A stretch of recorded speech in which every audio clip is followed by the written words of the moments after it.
Welcome to our Daily Portion with WIT Ministries. My name is Matt Russell, and I'm the Ministry Director at WIT Ministries. For more information about our ministry, you can go to our website at pursuitfortruth.com. That is Pursuit for Truth, all spelled out, .com. We'd also like to thank you for all the subscribes and the shares and the likes that you've given to our podcast, and we appreciate each and every comment that you leave.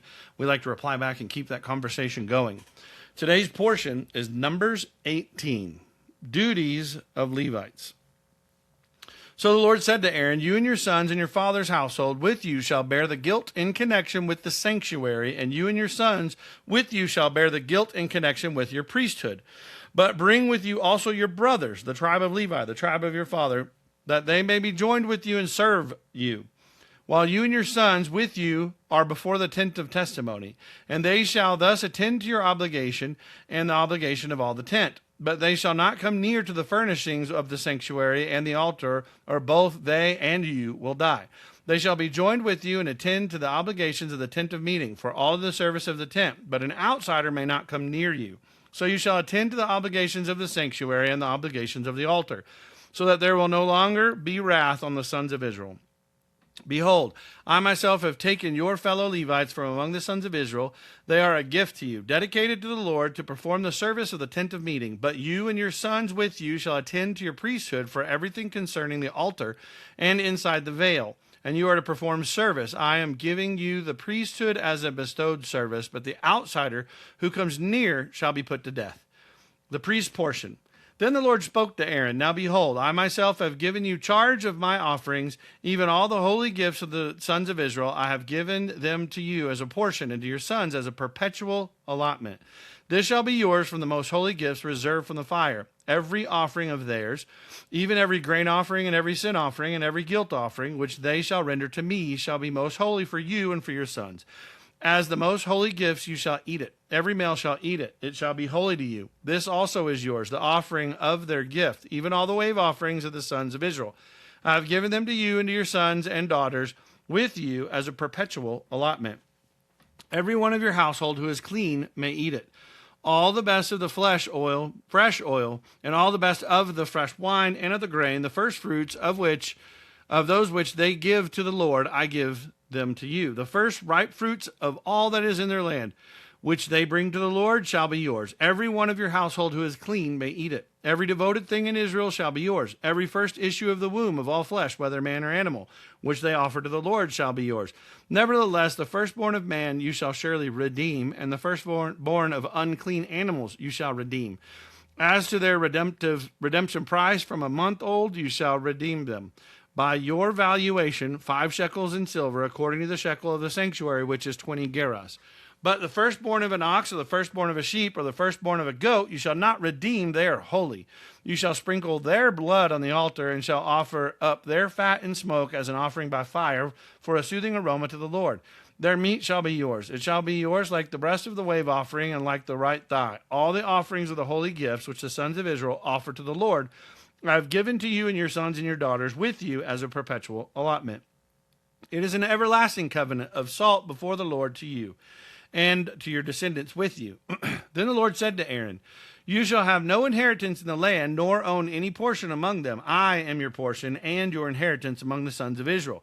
To the sons of Levi, behold, I have given all the tithe in Israel for an inheritance, in return for their service which they perform, the service of the tent of meeting.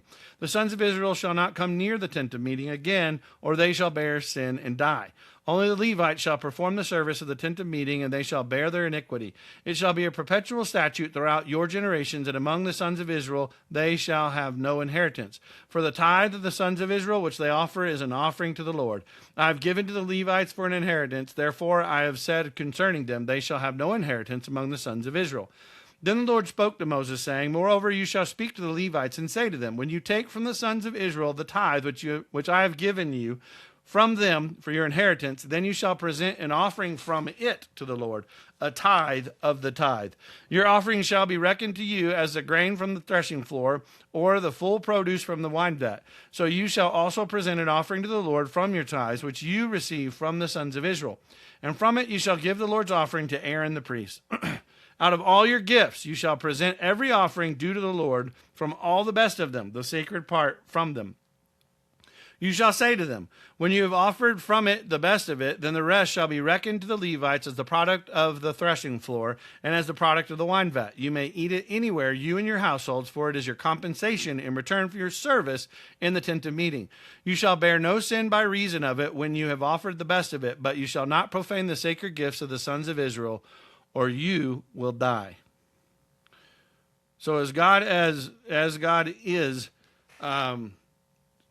instructing the Levites, this is how life is going to be. This is how this is going to be for you. You are committing your life to the service of the ministry. And because of that, you're not to go out and seek your own. You're supposed to just know that what comes, but out of people's obedience, you will be compensated. You will be provided for.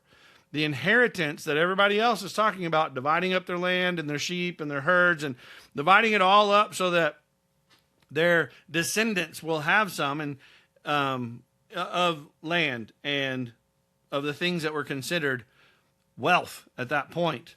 Sheep, or the flocks and the herds and the produce and all that stuff. That you see them dividing it up. But the Levites, no, you're not going to get any of that because you're living in the land that has been set aside for ministry. You are doing the work within the space that was set aside for the ministry. The flocks and the herds that you are raising are set aside for the ministry. So you are not to take an offering of an inheritance from what's provided for you here. The offering is going to be brought to you on the altar. So he tells them flat out, you're committing, you're focusing your life on serving, and I'm going to take care of you. And he gives warnings. Don't allow your family to step out. If your family starts to step outside, you're going to also suffer.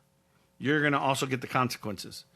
So you need to make sure that you and your household is taken care of. So what does that have to do with us today? Well, there's a lot of people who say, well, that's done. We don't have to worry about it. That's over with. Yet those same people who are teaching as pastors or leaders within a church that is no longer necessary for today are also the ones that are saying, but you guys need to tithe. So the expectation is for the provision to still be there, but it's Old Testament, so we don't have to worry about it. So it's kind of like they're talking out of both sides of their mouth, which the Bible does talk about being double-minded. And when you're speaking out of both sides of the mouth, you're saying, well, I want this part to be okay, but I don't want that part, because that's too much. It's either all or it's none. Period. And then what we see is people will say, yeah, well, when you look at the letter of Paul, this is showing that, and they're misinterpreting the letters of Paul, but they're skipping over a pretty important person who's speaking. And when Jesus is asked questions about this, he points directly back to the scriptures at that time, which were not the letters. It was all the Torah. The scriptures that Paul refers to is the Torah. The scriptures that Peter, that John, when they refer to, as you see in the scriptures, as you see in the Word, all of that is pointing back to the first 5 books of the Bible. That's it. When Jesus quotes any other, he says, you have heard it, or you have read it from the prophets. You have heard it from the prophets. That's from the Tanakh, which the Tanakh would include the Torah, but also the book of prophets and the book of wisdom. So you have him quoting those things, but he calls them by what they're called. The book of wisdom, the book of prophets. So he's saying, you've heard, the prophets have said. He's not quoting Torah. He's quoting the Tanakh outside of the Torah. Understanding that should let us all know that when Jesus speaks, he's not negating anything. He is supporting what he's showing you with those scriptures.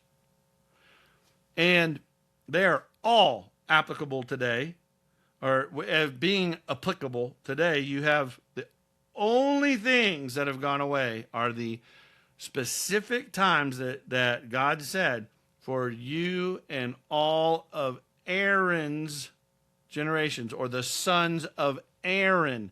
That's it. Everything else is still applicable today. So, today, the church is supposed to teach the truth, and in teaching the truth, it'll be understood for the people to be able to experience the joy that comes from providing, not lording over, providing, because they're supposed to bring still the offerings and the tithes. And you have people today that have already rejected the offerings and are trying to get away with not having to do the tithes. Because it's Old Testament. Again, Jesus himself said, you should tithe. Those exact words, you should tithe. Yet we ignore it. Because that was just what he meant while he was living here. I mean, as soon as he died on the cross, that was all done away with, because Paul tells us. No, you're cherry picking what Paul says. Read through it. Because he says, should this mean that we should get rid of the law? Absolutely not. He is very adamant that the law is still present today. In fact, he had a confrontation with Peter, because Peter was hanging around Gentiles, and he was not keeping to the expectations as a Hebrew. He was basically behaving more like the world, not like holy and set apart, but he's been called to be. So Paul says, how are you going to lead them? How are you going to lead them to keep to what God's called us to do if you're just behaving like them? So obviously Paul also felt it was important to keep to the law. And at the end, Peter and Paul both, it was mentioned that they lived their entire life and not once did they go against the law. So having that understanding, why in the world would we not want it today? If we're wanting to teach truth from the pulpit, then that truth will result in, through obedience of the people that you're leading, the provision and the inheritance that God has called. It's going to come in. You don't have to get creative and do all these. I mean, you can create other revenue sources so that you can support other things, but the people, we're responsible. The people in ministry are responsible with what they've been given, but the body is responsible for providing. So, Father, thank you for this structure that you put forth, and that you've given us instructions as to how to provide for your ministry, the service that you have for the world. And I just pray that people's hearts could be, as they go and test everything against your word, that their hearts would be pierced and they would understand that by keeping to the truth, your truth, comes joy, peace, and contentment. And thank you that you love us and you care for us, even when we turn our back on you. And I pray for all this in Jesus' name.